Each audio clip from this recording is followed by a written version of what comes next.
Well, because it's only 10 minutes, I will be very, very rushed.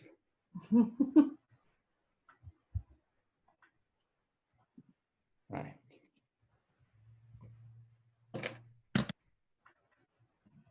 You can start now. Hi. Okay, I will get started now. As I said, it's only 10 minutes, so we'll be very high level and quickly run over all the materials. So I'm Eric Xing. I'm a professor at the MLD department. Welcome to CMU, and I'd like to give you a very quick overview about the research activities in my group. A lot of things going on, so if you are interested in the details, you can go to this website to go through my recent talks and some of the publications. But to sum up, there are three main directions pursued in my group. One is in the space of core machine learning, where we develop algorithms and models and theories for a number of different machine learning paradigms and applications. And then we also work on the systems for machine learning, where we develop infrastructures, protocols, and large-scale platform implementations for enabling machine learning computing at scale, and also with other supports. And finally, we work on a few core applications, such as healthcare and some other computer vision and NLP problems. So again, here is a list of the problems that we work on in the application space.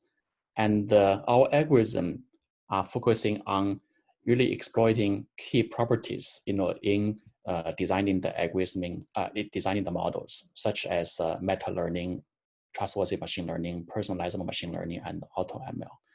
And the way we develop all these problems is through, a more modular, more standardized approach, which allow compositionality, and beneath that, the system can interplay with the implementations to easily make them scalable and also distributable. In dealing with all these application problems, we run into, as you can imagine, all sorts of data and experiences. And here are just examples of typical experiences a particular machine learning problem could run into, including the data example we usually see, but also constraints, for example, from knowledge graphs, rewards in an interactive reinforcement setting, and also adversaries and auxiliary agents and so forth. When combining all these experiences, usually you need to develop a very goal-specific algorithms, which result in a lot of complicated choice and tuning. And one of these models that people use is a deep learning model like this. But I would argue that right now the stage of deep learning is quite primitive. You need to do a lot of, tuning and adjustments and black box, crafting. And what we want is to hopefully evolve that gradually into a more standardized study, such as we see in periodic tables in chemistry, so that in the end you can use this knowledge to build systematic solutions. The rule of machine learning algorithms that you typically need to study and learn and implement to solve the experience-specific problems can be very huge and hard to navigate. Recently, we've been working on a problem where we want to develop a standard equation for learning from all experiences. In this standard equation can see a number of components that covers different types of experiences through feature functions, and also divergence measures which allow algorithmic approaches like EM, VEM, and other teacher-student interaction mechanisms in the learning to be implemented, and also self-regularizers to control the complexity of the model. It turns out that this standard equation, when adopting different experience form, different divergence form, and different uncertainty form, can unify almost all the existing learning paradigms we are using, such as MLE, machine reinforcement learning, active learning, gun-style adversarial learning, and so forth. So our goal is to further study this standard equation, both in their incarnation to existing framework, but also into a few new frameworks that hasn't been charted yet, such as you develop an agent that learns from all experience simultaneously, say rewards plus rules and plus data examples. What kind of convergence and the consistency guarantee you can provide to them, how to come up with the effective algorithms to encourage faster learning, and also how to develop a mathematical framework to allow different interactions to, in different experience to interact each other in nonlinear fashion, and how to use this, framework of learning all experiences to develop, sophisticated agents which can interact in real world and with multiple experiences, interplay and cause, a co-training type of framework for multiple agents. So these are the open problems in this particular setting.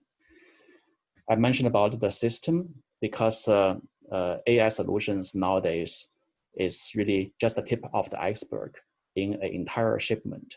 There are a lot of things under the water in terms of a system level implementation, which is also very challenging. And you have a zoo of different system frameworks that are available for people to choose. And typically these solutions fall into addressing different aspects of the problem in the dimension of efficient computing, efficient memory management, and efficient communication. And to make these choices, you need to be very knowledgeable and also very familiar with the programming and development tools. And also these choices, when to be combined to form a entire scalable strategy, it can be complicated by the divergent and the conflicting effects they entail. When you tune one of the parameters, you may be able to improve the system's throughput, but the same change can cause sometimes the statistical efficiency of the learning algorithm to reduce. For example, if you want to totally synchronize the machine, you will, in fact, you want to make the machine totally asynchronous, you can get the system's throughput very high, but the quality of the learning step can be very, very bad. Therefore, you will be really getting something that is decaying in the statistical efficiency. So there are challenges in finding the right trade-off. And if the trade-off can be only discovered in a big space with so many different choices, it will be very challenging for a machine learning developer to take advantage of the recent results.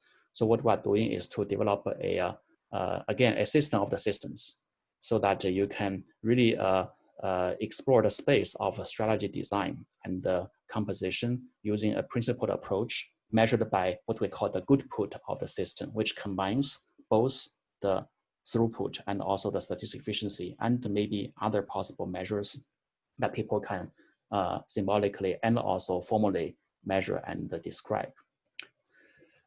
A third project into this space is to address the issue about auto ML. When you have a model, when you have a system, you still need to tune, and tuning can be very, very laborious, if not very complicated. If you are working with complex models with a large number of hyperparameters and a very complicated network structure. So the current study in auto ML has already started to address problems like hyperparameter optimization, neural architecture search, and in our lab we have projects that develops the methodologies behind this capability using first order approaches based on Bayesian optimization, but also other first order, zeroth order, and first order technique on gradient, or maybe even hybrid methods or heuristics based on genetic algorithms and so forth. And we want to even bring in the aspect of system integration so that when you do HPO and NAS, you are aware about the distributed system environment provided to the system, that you can distribute the originally sequential search strategy to be distributed, but still achieving the same results. So therefore, there is an interplay between auto ML algorithms and also the system composition. I'm running out of time already. We have been also exploring approaches in meta-learning space, where we want to make sure that the model we learned are generalizable to unseen tasks and unseen data. And there has been a number of interesting trends these days in meta-ML, beginning from training the model in heterogeneous and massively multitask setting, so that the model being learned hopefully can be generalized to new tasks that hasn't been trained before. Also, you can exploit unlabeled data through a clever design of self-supervision, or you can leverage on one-shot learning or few shots learning based on very small amount of labeled data, and also the large amount of unlabeled data to do that style of self-training. You can also imitate based on more flexible examples of demonstration to acquire a model that can be generalizable. So again, there are a number of theoretical questions and applications that has been explored in the group. I think I'm going to stop here and skip the personalized machine learning due to the interest of time. But just to sum up, the group has been systematically and parallelly explore a number of machine learning application, algorithmic system, and theory problems. But they are unified under the umbrella of a standardization and a unified approach to machine learning, so that the results really can be treated with rigor and also can be extended and generalized into new territories that is not yet defined or well defined at this stage. Okay, I'm going to wrap up here. And do I still have minutes to answer questions, or we should leave to